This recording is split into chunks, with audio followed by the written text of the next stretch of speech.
Balance ചെയ്യും. കയ്യിൽ ഇങ്ങനെ വെക്ക് കയ്യില്. അടിയിൽ പിടിക്കേ.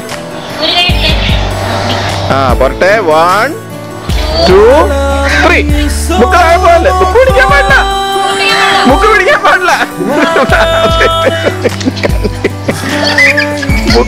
പാടില്ല.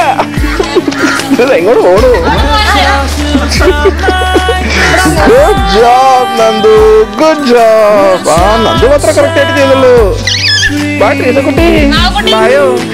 Thank you. എന്നാ കേട്ടാ? താഴെ വീഴാതെ 2 കയ്യിലും പിടിച്ചിട്ടാണോ താഴെ വീഴാതെ കൊണ്ടുവന്നു പറഞ്ഞത്?